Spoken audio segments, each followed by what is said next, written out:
Dice Company contains fantasy violence, mature themes, and unapologetic bickering. No feelings were hurt in the making of it, but listener discretion is advised. Dice Company will always be free, but it's not free to make. Please consider supporting us on Patreon or Apple Podcasts and get access to our weekly roundtable show Extra Roll. Just follow any of the links in the show notes for this chapter.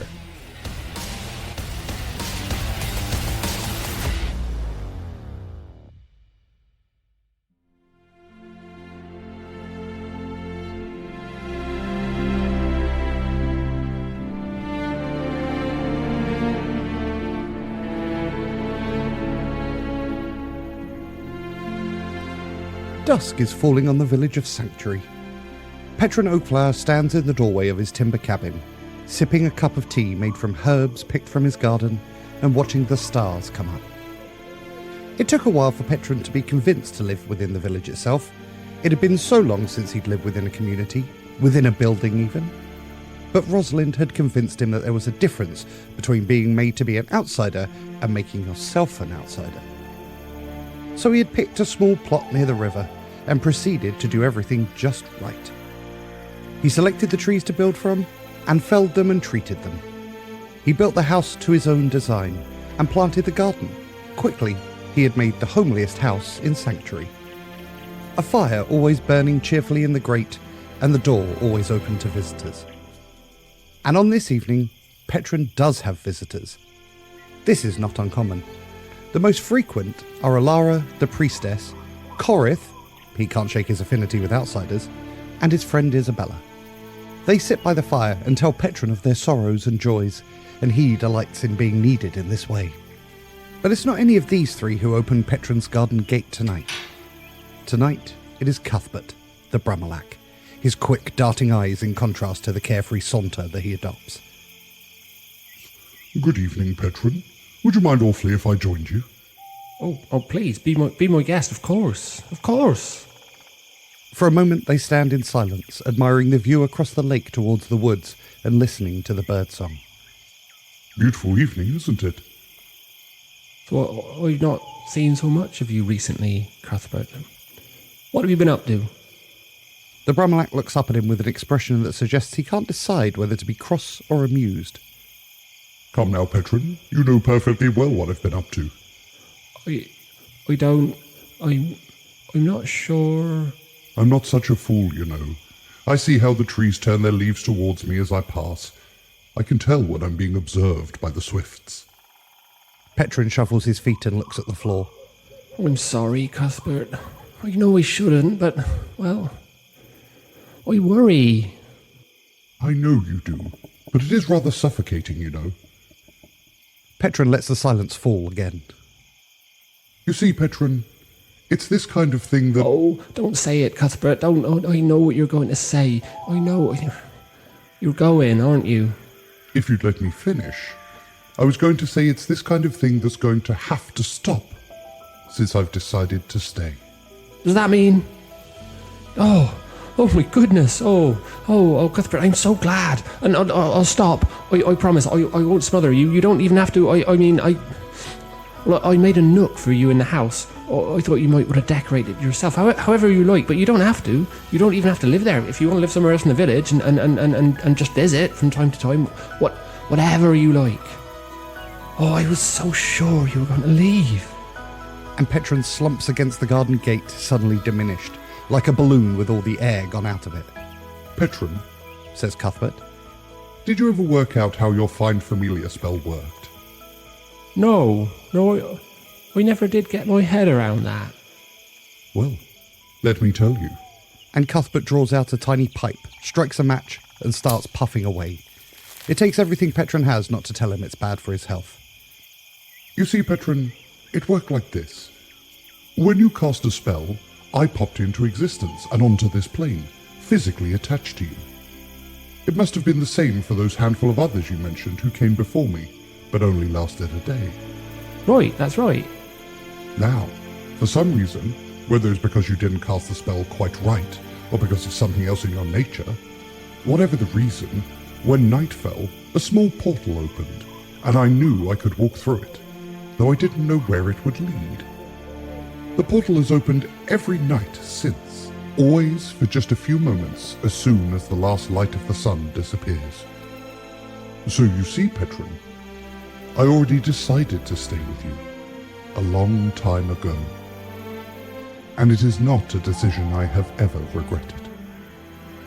Now, let's go and take a look at that nook, shall we?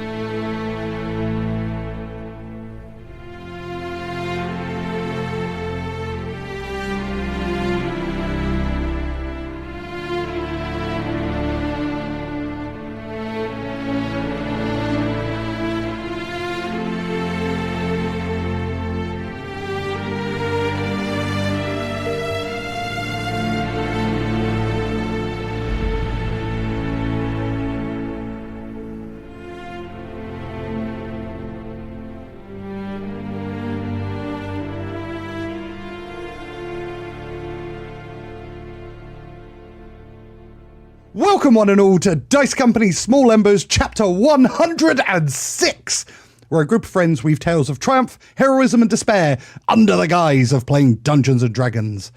My name is Tom, and I'll be your DM for the continuing adventures of the Owner of the Heron! Owner of the Heron! Introduce yourselves and tell us one fun fact about your characters. It was like a mind worm that infected him. I felt like you might have forgotten our names. If that had happened, how long would we carry this on? Dom just, couldn't remember our names anymore.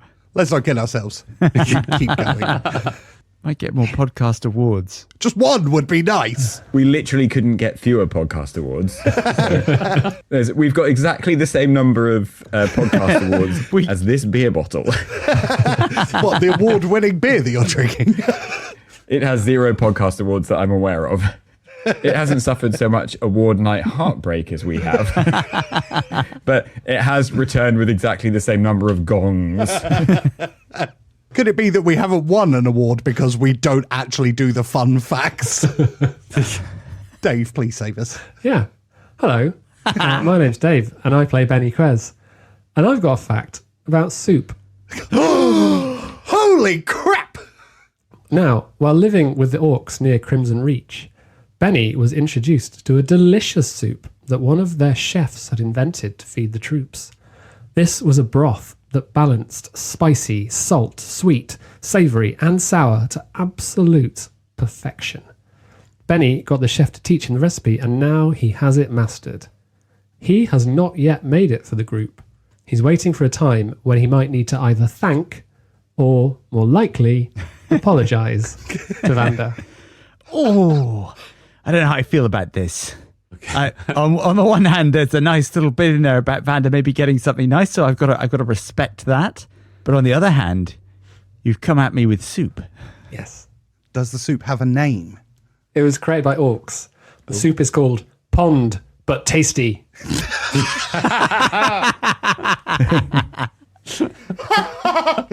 I mean, anyone who's got "I'm the group's gastronaut" in Dice Company bingo is thinking, when's Charlie going to say it? I am the group's gastronaut, though. You're the group's astronaut. Hi, I'm Harry, and I play Tok, an imposing 6'8" automaton. Way! Hey! Tok misses his friend Petron. The humans aboard the Sterling probably also miss him, not least because, without Petron, Tok is technically the most skilled chef aboard. And in this context, technically is a word that rivals Sikh sorrow for heavy lifting. Another shot at me. I make soup, people. All the soup. But no one ever tried Benny's barbecued rat, so you don't actually know that it's not nice. Tok is actually shockingly good at cooking, like mechanically wise. Oh, good lord. Said the brochure for no restaurant ever. Yeah, I was going to say, walk into a restaurant and the chef comes out. I'm shockingly good at cooking. Mechanical. Have this mechanically proficient spaghetti bolognese. It's quite accurate. Hi, I'm Alex, and can we go back to where Charlie said he was the group's astronaut? That is not a fun fact. That is a dig, but yes. You have all taken a shot at me. I want that to be recorded. Recuse, everyone. Hi, I'm Alex, and I'm playing Seek Sorrow. And Seek Sorrow has been designing a coat of arms, and he wanted to do it properly. He therefore considered matters of heraldry, including field, ordinaries, charges, attitudes, and of course the rule of tincture. The result is a sable shield depicting a cheerful narwhal rising magnificently from a sea of tears, represented by waving bars of argent and azure. The shield also displays a cheeky little adder, and is topped with a crest showing an owl standing in a soup bowl. Why the owl? It's garlic powder. Oh, God. He's somehow back. I actually did read quite a bit about heraldry there. I invite the listeners to come at me with any part of the heraldry that was wrong. And by the listeners, I mean Harry. Okay. And by I invite them, I mean please don't. Okay, well, you've all been so mean to me. Invitation accepted. Hi, I'm Charlie, and I play Vander Finnick. If Seek Sorrow believes that Vander is morally compromised, then it's almost certainly because he's confusing his own perpetual and irritating guilt with genuine virtue. Vander has never knowingly stepped on a snail, for example. Seek Sorrow has probably stepped on plenty. What have snails ever done, Seek Sorrow? If Tok questions Vander's knowledge, he's probably once again mistaken describing the world for understanding it. Everyone knows that Vander reads lots of books, so it stands to reason that Vander is usually right about things. And if Benny remains unconvinced by that, it's probably because he's one of those people that reads the back of books and tells others he's read the whole thing. The point is that Vander possesses plenty of the highest virtues. It just takes a pure soul to see that. I mean, I'll admit that was quite good, but it's perfectly obvious that you wrote that before we attacked you. In the knowledge that we would attack him. Well, maybe. Although factually incorrect, because it's not just Seek Sorrow that thinks that Vander's morally compromised. That is a ubiquitous condition. I also like at the very end of the fact, you invite everyone who's listening to you saying the fact to question whether they are the problem rather than Vander. I actually subtitled this fact gaslighting. The entire thing is a monstrosity, but it was helpful to me when I came on, and everyone, obviously it was very easy to play the victim there, so thank you. Were any of the facts actually targeted at Vander? I don't think any of them were they? Is that just a persecution complex? Well, I came here with a persecuting fact, so as soon as I saw shots fired, I naturally got in the way of the bullets as much as possible. Retaliation is the best form of just starting something that no one else had done anything to you about. Exactly. It's very confusing. There's always a deeper lesson to the facts that I give. Rapid fire housekeeping. And you guys are going to help me out. So we've all got to do the housekeeping. I'll go first. Please follow us if you see us passing. I'll tell you what, I will read out the first half and you guys fill in the blanks, okay? Okay. So we want to see how many of you actually have been paying attention to the things I've been saying hundreds of times. Not me. Don't forget to follow us on Blue Sky, YouTube, TikTok. Yep, come join us in the official Dice Company Discord server, the Dicecord.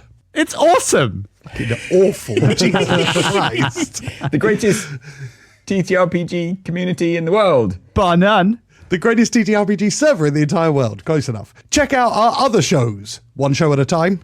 The Tales of Kalevala, audio fiction based in Alestia. One-shot stories where we try out other systems. And Darkstar, the galaxy's local service provider. Our brand new-ish now story based on the mothership format.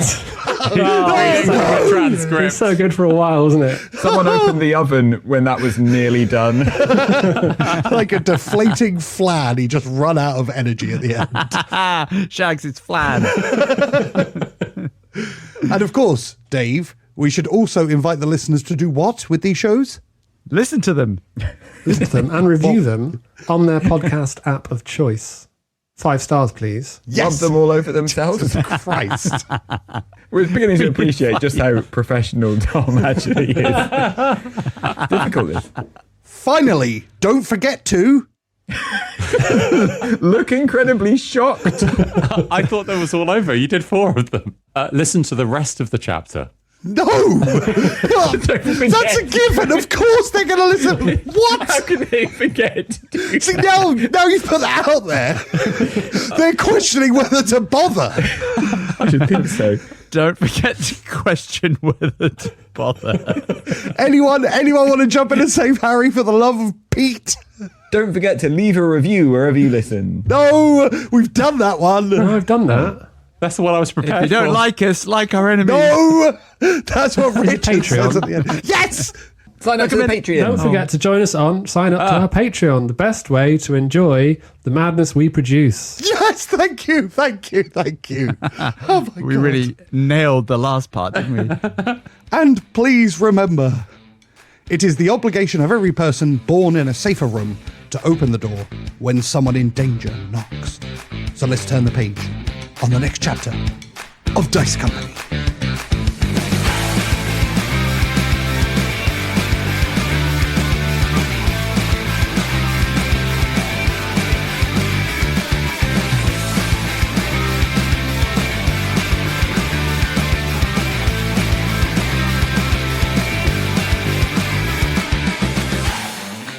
Previously on Dice Company.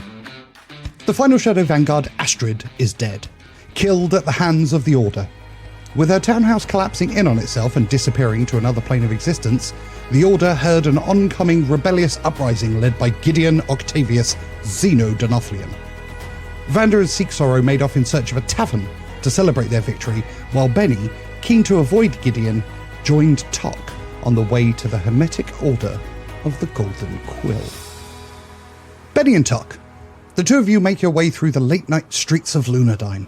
The storm seems to have dissipated following the disappearance of the townhouse, but a bitter wind still curls around you. Right, Tom, remind me, where are we going? What are we doing? We are proceeding to the Hermetic Order of the Golden Quill. There are sentient automatons that have survived the Empire's purges. Right. And what's your hope then? To recruit them? Discover information. Sounds good to me. They have survived as a community. The line of Tox and Tix have survived individually. Right. And you want to understand the difference? They may have a higher success rate.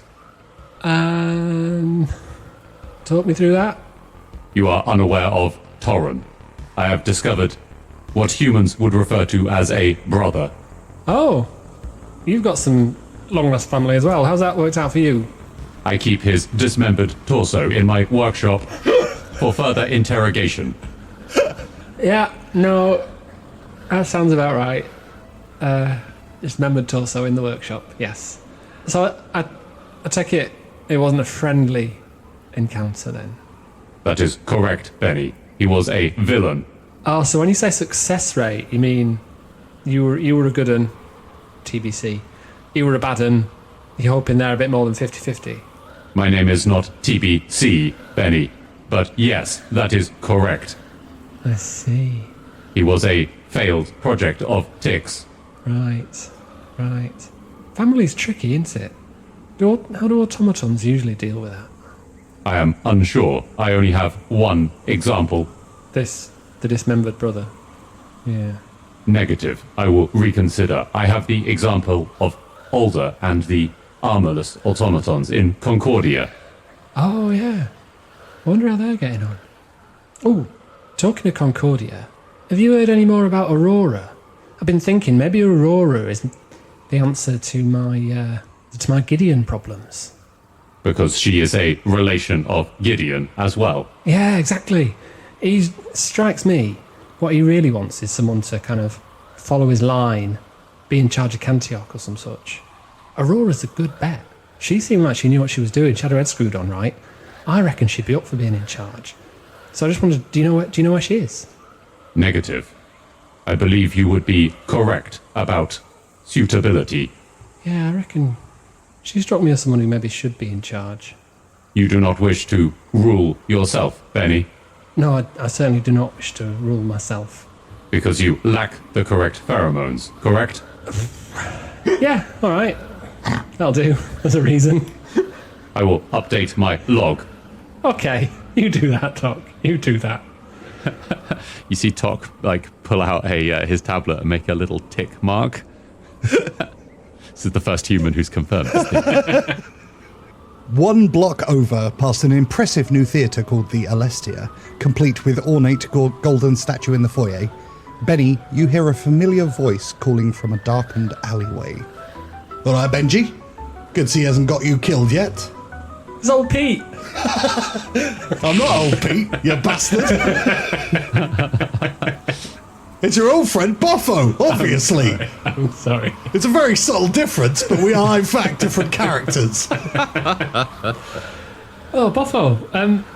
What are you doing here? I thought I told you to get out of Luna Damming. Yeah, well, I'm not leaving without you, am I? See, this is another thing, Tok. This is why, another reason why I can't be in charge, because no one listens to a bloody word I say. That is correct. What are you doing here, then? Making sure that you're not dead. And I'm pleased to see that you're not. Hello, Tok, by the way. Greetings. I have property to return.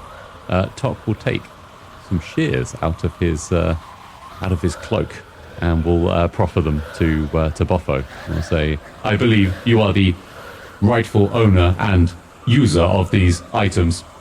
I haven't seen those in ages. Oh, that's very kind of you, Tok, but absolutely no need. I have new ones. So why don't you keep those? You have my thanks. Tok will stow them back in his cloak. Well, it's nice to see you're being looked after, at least, Benji. Any news? Well, Astrid's dead. Is she now? Yeah. That is correct. Tok will pull a hand out of the cloak and just drop it back in. Good lord. Astrid's dead, and Tok's exactly the same. That's the news. I had noticed the second part. And then he whistles, and from the shadows, a boy runs up next to him. Did you hear all that? Yeah. Good. Spread the word. Tell everyone. Okay. And the little boy sprints off into the darkness again. This is wonderful news, Benji. So what are you doing now? Mostly I'm avoiding a man who claims to be my father, but that's quite a long story. We're off to some group of sentient automatons, because Tok wants to have a chat. After that, I don't know, I think we probably need to regroup and work out what the plan is. Now that I know that you're with your mate here, and he pats Tok on the arm, I know that you're safe. So, I am going to listen to you, and I am going to leave the city. Very good. I'll see you in Sanctuary, yeah? I should think so. Good luck, Buffo. Take care of yourself. And he disappears back into a shadowy alleyway.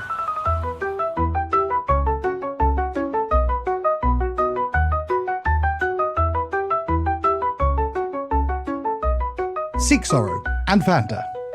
The weather has started to turn as the storm dissipates. On the horizon, you see Gideon marching towards you, followed by a large gathering of locals, all armed with pitchforks, torches, and kitchen implements. Gideon, seeing you, changes direction of the entire throng. He approaches. Cyril! And Automaton, how are we? Quite well, thank you, Gideon. I would say buoyant, Vanda says, smiling in that grim way that Vanda does and looking towards Seek Sorrow, who of course is still dressed as Brother Cadigan. Hi Gideon, it's me, Seek Sorrow. And Seek Sorrow taps the hat and magically turns back into Seek Sorrow. Oh, that's rather nifty. Well, thank you. Is there any reason for your buoyancy? I would imagine it's a similar reason to the one you used to gather this fine mob, says Vanda, gesturing at the crowd behind Gideon.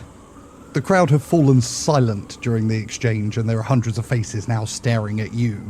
And you notice they're like soot-covered and bruised and exhausted, and these do not look like fighters. Gideon leans in. Is it to do with the Empire? In that regard, I would say we have struck a rather mortal blow to the capital. Astrid is dead. He beams and smiles at you, and then leans in. Say it a little louder so the people in the back can hear. Ah, of course. And Vanda sweeps his eye across the crowd, drinking in the immense susurration of the crowd as they anticipate his next word. Your capital is freed, for Astrid is dead at the hands of the Order of the Heron. And I'm going to go for a cantrip to fire up some sparks as well, so I get the full jollity and jubilation of this. Gandalf. The crowd seems startled by the sparks, but they're taking in the words. Gideon spins to face them and says, "Do you hear that, friends? The city is free. The Order of the Heron have been successful. I declare this rebellion a success!" And there is a beat of silence as people who have actually done nothing so far think. And then an eruption of cheers. Yeah. You see people sprinting off in all directions, like running into buildings, and it feels like the weight of years of oppression has finally burst in this slightly unusual way. Vander turns to Seek Sorrow. The fire rises. Yeah, it seems to be. There was. It just happened really quick, didn't it? They had a rebellion and then they won straight away without really. Did they even really do a rebellion? Seek Sorrow. You're letting the truth obscure a far better story. Every member of this rabble is now a freedom fighter. By their own hand, they struck down the Empire, and that is worth something to us, for they will now follow our lead and probably do more damage still. Well, yeah, fair enough. I guess there's not really anyone left for them to fight, so they probably can't do any harm. I suspect there are a few supporters of the Empire lurking behind darkened rocks in this place that is not quite quelled just yet. Well, Vander, I think they're more likely to find people they think are supporters of the Empire and just beat them up for fun, aren't they? Let the just and the unjust be judged by their god in the next life, then, for I need a creme de menthe. Wow, Vander. Okay. Did somebody say creme de menthe? And Gideon raises his eyebrows up and down. Somebody did, says Vander, seemingly completely unperturbed by his very interesting statement. Well, let's find a tavern then, shall we? Oh, we know a good abandoned one. We could go there. Is it an upmarket place? Caesar looks at Vander. Caesar not really knowing what an upmarket place would be. Vander looks back at Gideon, gauges his very noble appearance, thinks about his storied history and the many generations of privilege and wealth, and then says, I think it will do just fine. Well, then lead on! Of course. Vander scuttles off in his crooked way in the direction of the kettle and broomsticks. By his gait and by his gesture, there's definitely a sense that he's welcoming all and sundry to join him. Like Scrooge marching on Christmas morning. As you march through the streets of Lunadyne, in the distance, a bell rings. Then another joins it, and another. News is spreading, and the bells of Lunadyne have begun to answer one another across the city. The silence has broken. You pass locals, hands over their mouths, people dropping to their knees, running out of their homes. People are shouting, and there's a roar spreading through the city like thunder. She's dead! Lunadyne is free! Vander, you notice that some people start unfurling banners portraying a heron stood atop an apricot. Only on a large banner could you see a fruit as small as an apricot. It seems even as far as Lunadyne, the Order of the Heron has spread.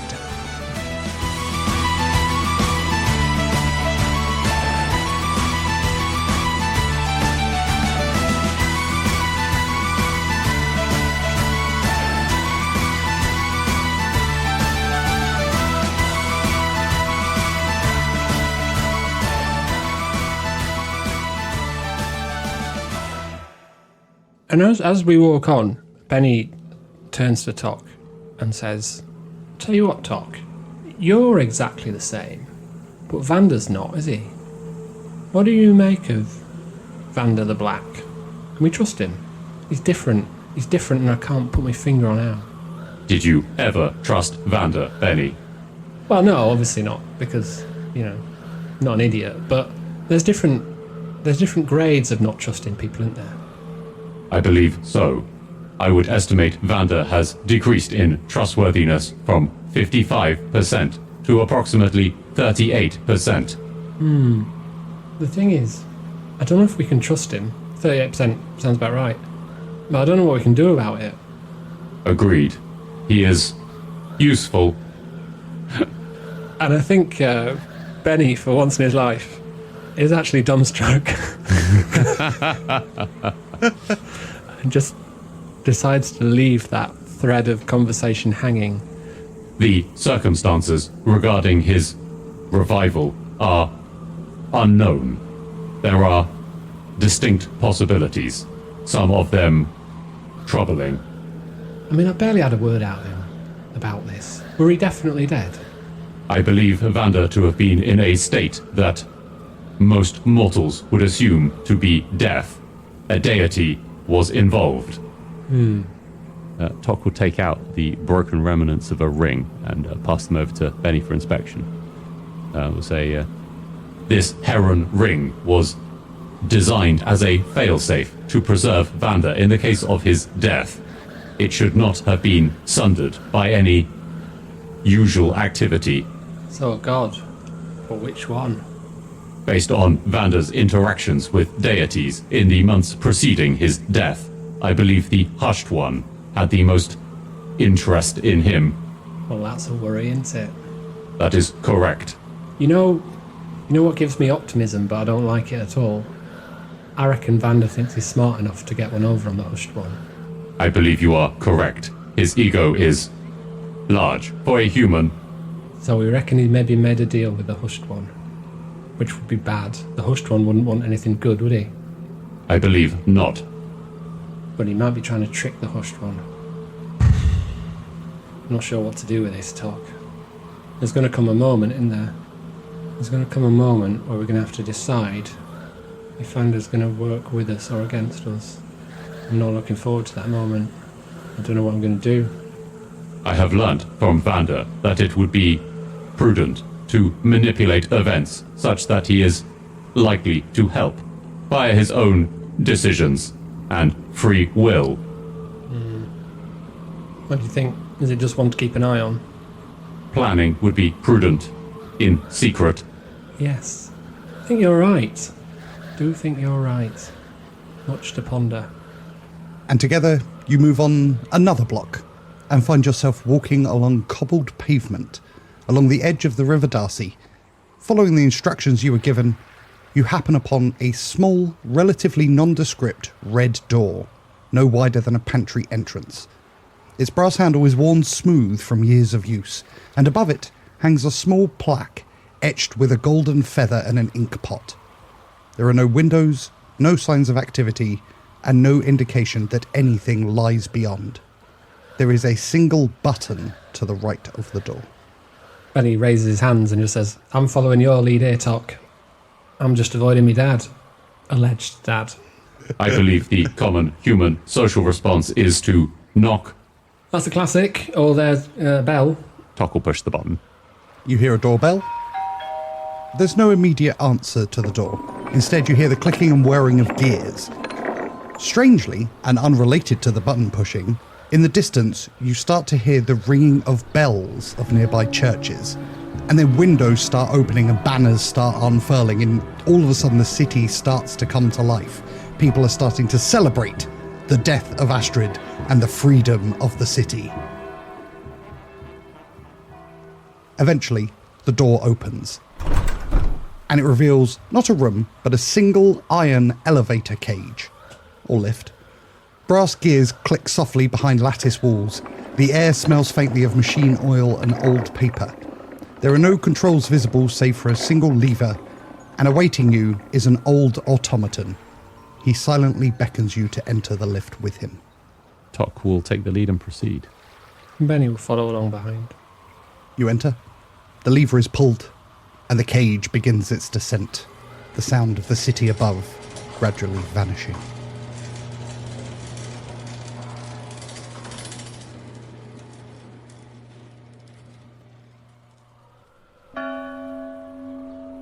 Further on in the city, fires burn in every square. The celebration seems to be reaching a fever pitch. People drag tables into the streets, barrels are rolled from cellars, musicians emerge from nowhere, strike up the band and begin playing to the success of the Order of the Heron and the death of the Empire in the capital city of Lunadyne. Another thing, Seek Sorrow. A tip, if you will. Even in these moments of great jollity, Vander says, gesturing around at the adorating crowds. It is always important to have one's mind on the next great task. Myself, for example, I have already cultivated 17 different ways to lay hands on the required cart. I am currently working on plans 18 through to 25. You may be assured that before we leave this place, we will own such a cart of our own. I would say, Seek Sorrow, that this has indeed become the circumstances in which one might say we may celebrate, says Vander, looking around, very happy at all that's going on. I'm tempted to agree, Vander. I'm a little bit worried that you've set off some sort of random massacre. I didn't like all the thing about people meeting their gods and them getting to sort them out. But everyone seems pretty happy, so hopefully it'll all be fine. Just a turn of phrase, Seek Sorrow. Rather a way of sweeping away the little collaterals that must be encountered when someone does something momentous as we have. I do not wish for the just to be harmed. I just want to take my drink unquestioned by the complexities that often unfold when powers change. Yeah, well, when I was growing up back in Frost Hollow, there was a debt collector who lived next door to us, and my mum always said he had the morality of a rattlesnake.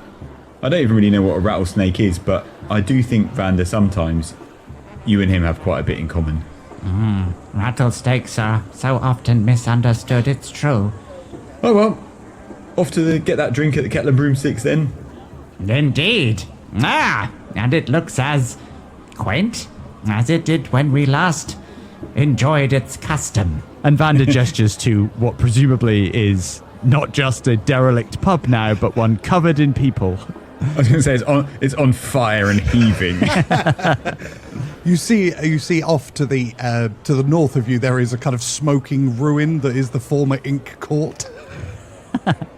It's still smouldering in the night air. But more important perhaps to you, you see a group of children who are playing within the pub itself. And it doesn't take you long to recognise that they are all dressed as members of the Order of the Heron, with a fifth one who is dressed in a very shoddy-looking Astrid outfit. And they are recreating the battle between you. And it is truly terrible and riddled with inaccuracies. The one who's playing Vander has just got a piece of parchment covering half of his face, and he's wearing a kind of brown hood.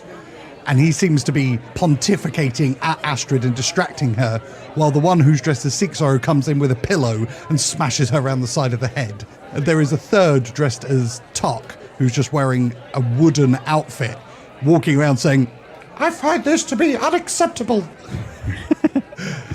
The actual accuracy of the story is poor. Would you like to correct them? Would you like to exaggerate the story? Or would you like to leave them to it? So mostly I'm just impressed that no one else was in the room where this just happened. Parody has travelled unbelievably fast to the pub.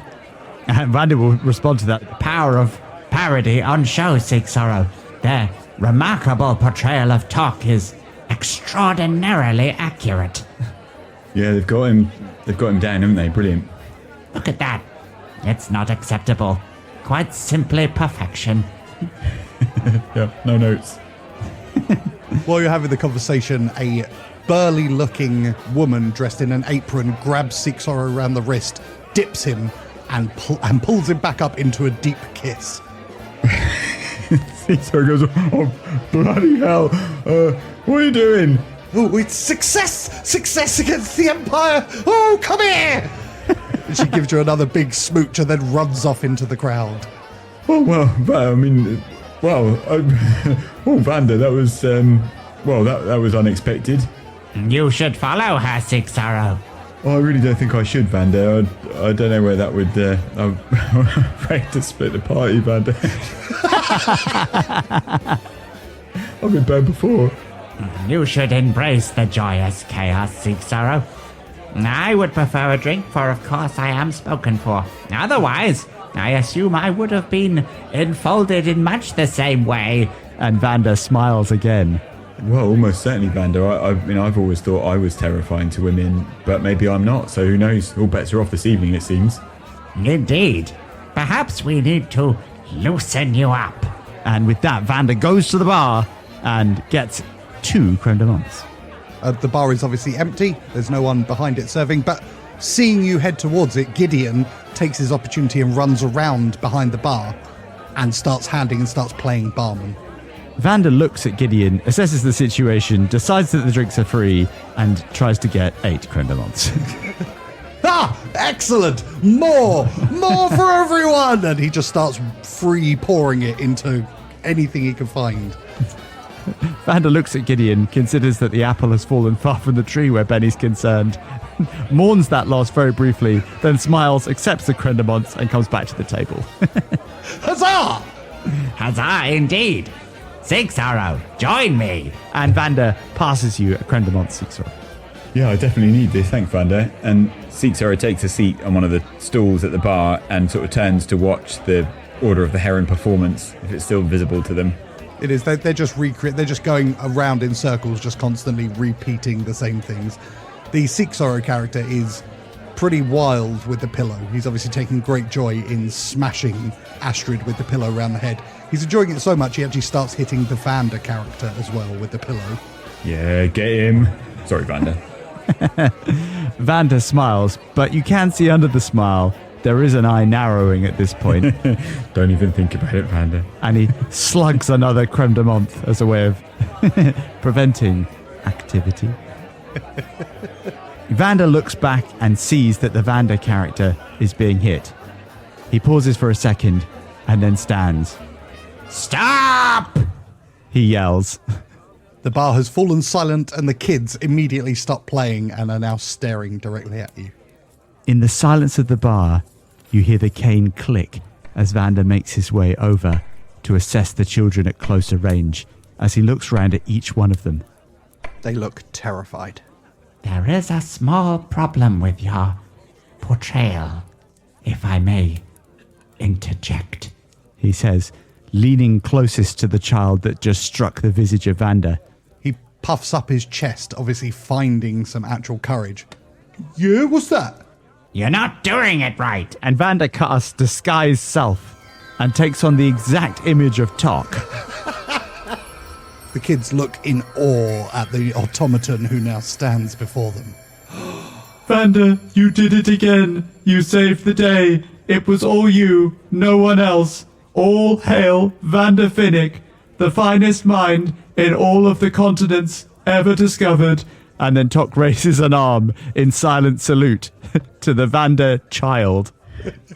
And the other children all cheer along with you and then scoop up the Vander onto their shoulders and start parading him around the pub. The other patrons begin cheering and tossing coins their way and handing over pints of ale to the children, who lap them up quickly. In a puff of smoke, Vander is again himself and looks approvingly at the new visage where, of course, Vander is being held aloft and turns back in the direction of Seek Sorrow. You see, Seek Sorrow? Children love play.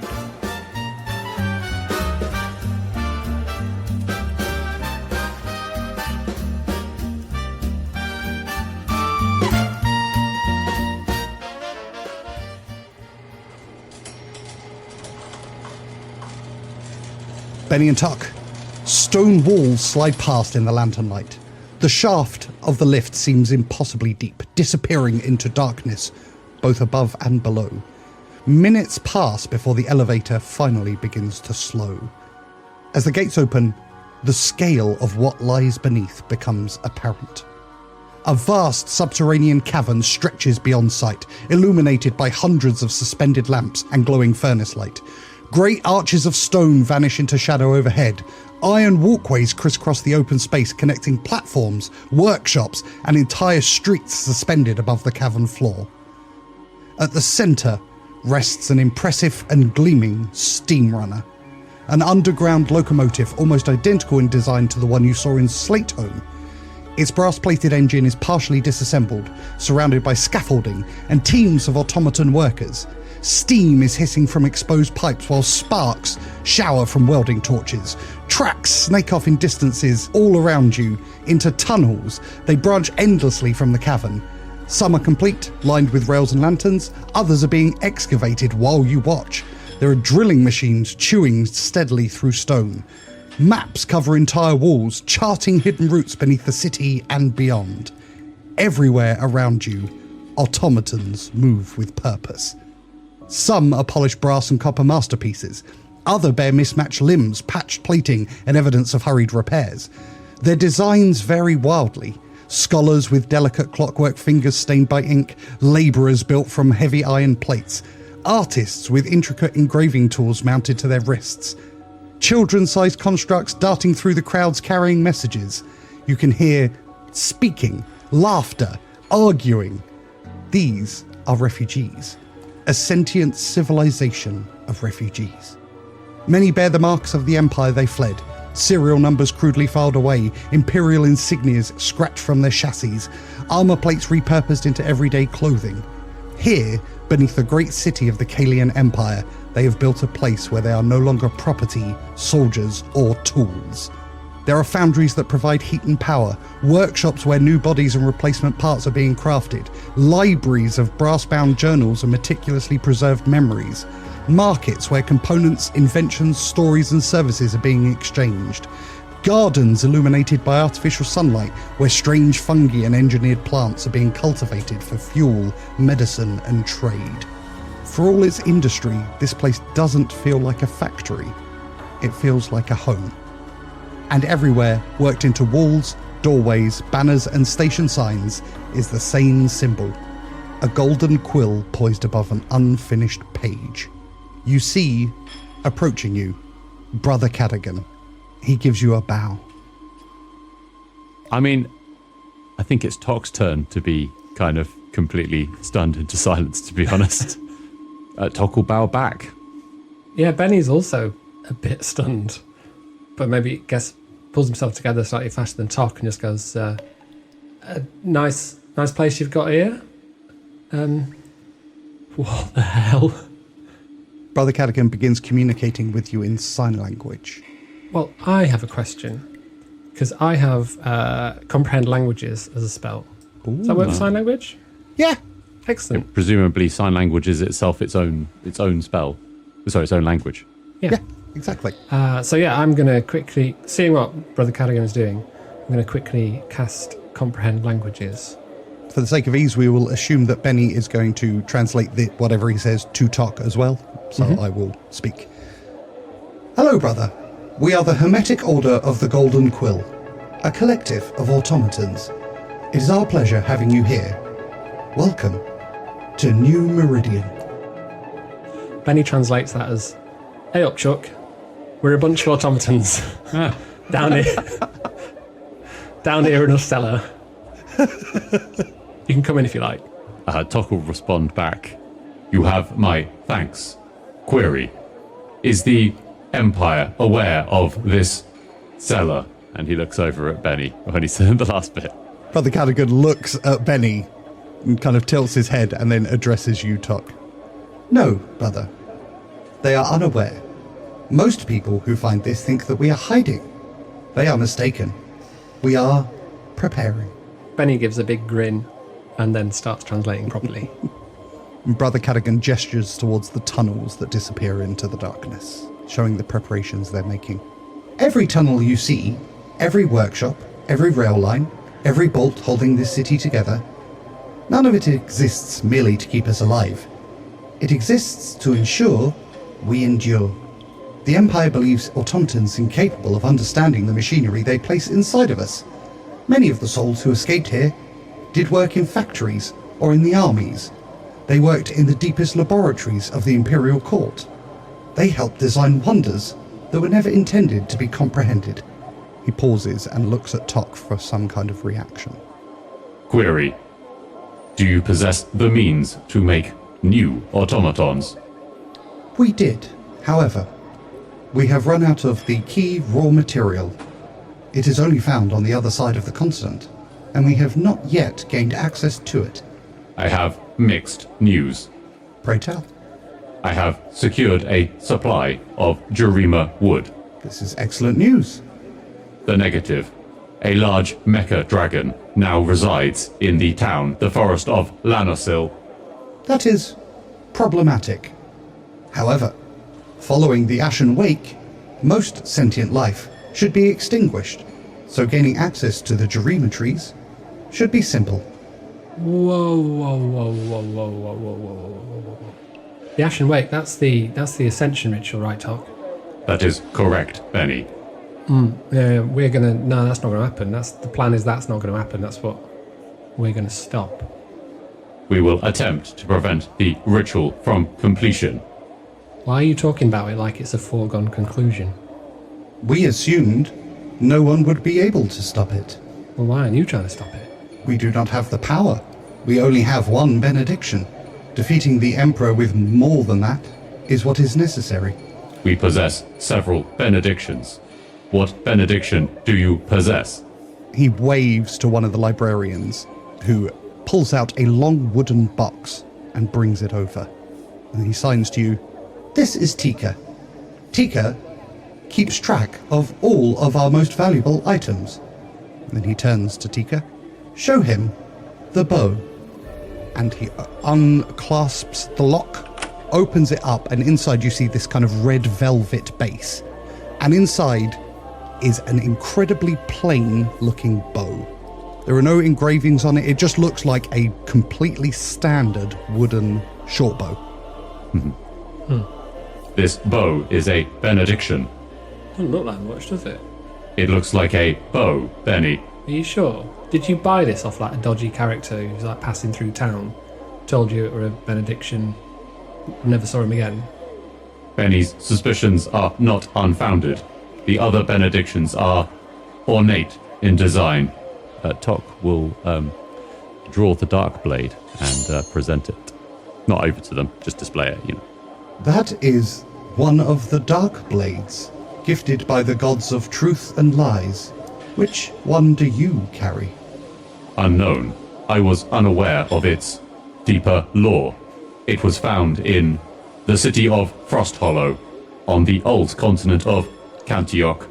We have not had access to Cantioch, although we had heard of benedictions being there. You have now confirmed this. Tika, take note of the lore. Write it down. Save the memories. Tok will turn to Tika and will say, do you possess the ability to discern the identity of this dark blade? I could certainly try. I would be willing to assist. He pulls out a small mechanical eyepiece and leans in for a look. Let's have a history check, please, Tok. Ooh, okay. I'm going to guide myself and Tika with the circumstances of its discovery. Lovely. There's not an awful lot I can do with this other than just roll. Okay, I don't think we've... Not a great roll. We've got a 13. It is very difficult to ascertain which of the Darkblade twins this is. It is either Gabriel's or Very Valoon's Darkblade. I do not have enough information. I will attempt further study when there is time. Alright. Tok will turn to Brother Cadogan and he's going to ask him, query, were you familiar with an automaton bearing my likeness by the description Tick? He takes a step back. Of course. We all know of Tick. Tick was created by the Overalls. That is correct. He is deceased. I believe he was attempting to reach this structure when we were intercepted by the Shadow Vanguard, specifically the automaton Torin. We were unaware there was an automaton Shadow Vanguard. Unaware the Tick had died. But his offspring live on in you? That is correct. Torren persists in captivity. Tika, take note. Save the memories. Tika begins to write all of this down. As Tok's speaking, a small automaton figure creeps out the side of Tok's cloak and is it's Little Tick. Ah! And is just listening in, like, not necessarily hiding well, but not trying to, like, you know, make himself known. I have not noticed him. I've got a question. Yes, biological.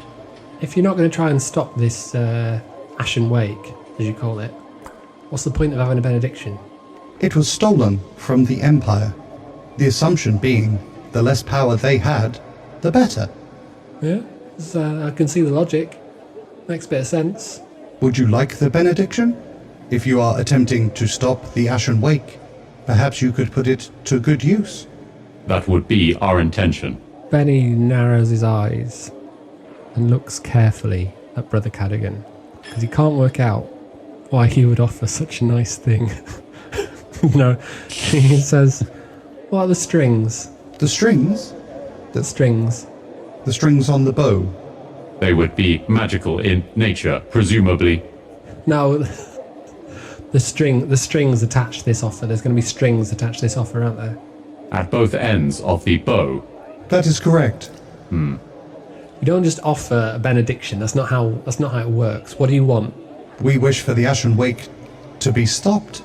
The son of Tick has presented himself with his squire, and his squire seems ill-equipped to deal with the situation that is approaching. So logic dictates we will help the son of Tick. My designation is Tok. We would gladly accept your benediction. We will put it to good use, preventing the Ashen Wake. Benny is not my squire. He is a companion, akin to a brother in human terms. And Cadogan kind of gestures towards Tika, who scratches something out and then writes again, making sure to catalogue the information correctly. The bow was a gift from the god Zerul.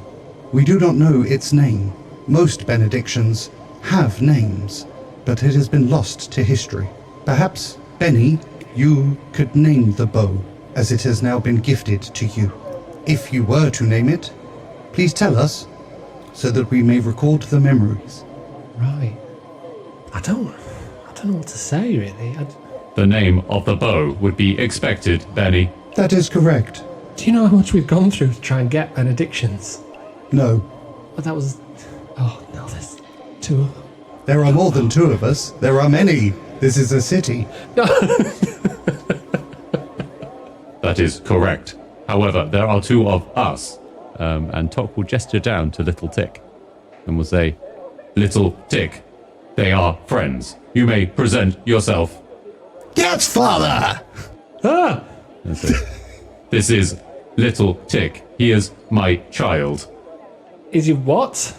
Well met, Benny Quez! I have heard many things about you and your heroism. It is a great honor. What's going on? Am I dreaming? Is this like when we met that rabbit? That was no dream, Benny. Oh, no. The Concordians have visited our plane. In turn, they are heroes. What? What have I missed? Sebastian Longpaw is an excellent fighter, as is Grizz, and Bramble Winterset. Was it me that was keeping you in check this whole time and I never knew? Good grief. I am unfamiliar with this check that we are contained within. Please clarify check. Brother Cadogan, the bow will be called Kaelin's Justice. Make a note, Tika. A good name, Benny. That is an excellent name! Thank you, Tok. Can I sit down somewhere quietly? I assume you've got a lot to talk about. Can I have a sit down somewhere quiet and have a look at the bow, please? Of course, Benny Quez, biological brother of Tok. He gestures over.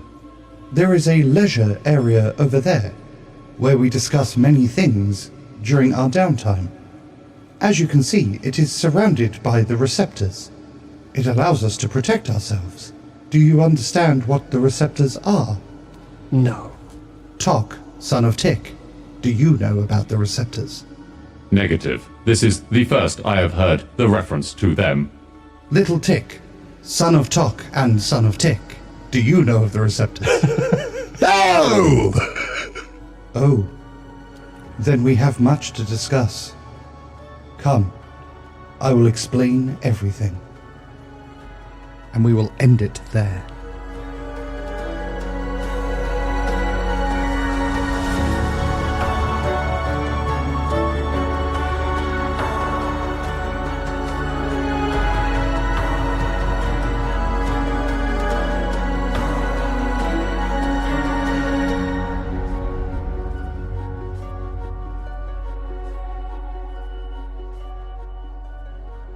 You've been listening to Dice Company's Small Embers, starring Alex Morrison as Sixaro, Dave Windust as Benny Quez, Charlie Blackadder as Vander Finnick, Harry King as Tok, and Mikey Nicholsmith as Lord Brackus, with Tom Patrick as your Dungeon Master.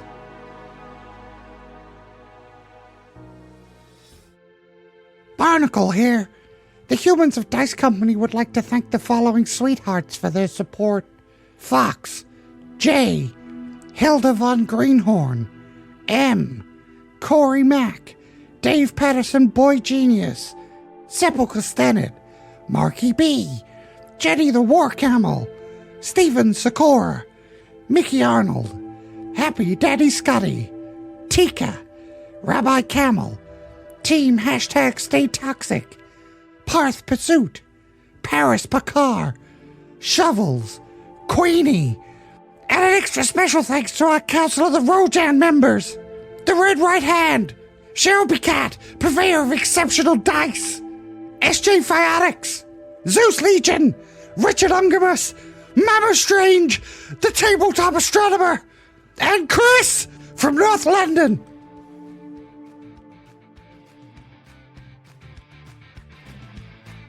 Oh, talk about What do you think of that? opening a can of worms there, Tom. I was expecting like a dozen old dusty automatons. I've been a sitting on library. that for weeks.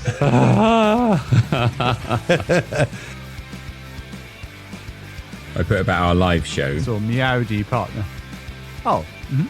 Shelby Cat put a thing saying, let the obscure 80s references begin. So I'm sending her back a GIF from Short Circuit that says, no disassemble number Johnny 5. Amazing. That's an obscure 80s reference, right? Oh, yeah. But it's also a classic. It is a classic, but it's kind of not very... it's not famous now. It's famous to people... Yeah, hopefully it's the right ballpark anyway. Someone recently rebuilt Johnny 5. Oh my God. Yeah, he was walking down... He was riding down one of the... rolling down one of the streets of the US. It looked awesome. Absolutely amazing. Lore. Thanks for listening. Please consider supporting Dice Company on Patreon, where for the price of a cup of coffee you get access to a whole other show, Extra Roll, as well as an ad-free listening experience. The Dice Company Discord server, along with our socials, can be found on our link tree in the show notes. If you enjoyed this chapter, please like and subscribe, and don't forget to recommend us to your friends. If you didn't like it, recommend us to your enemies. And we'll see you next time on Dice Company.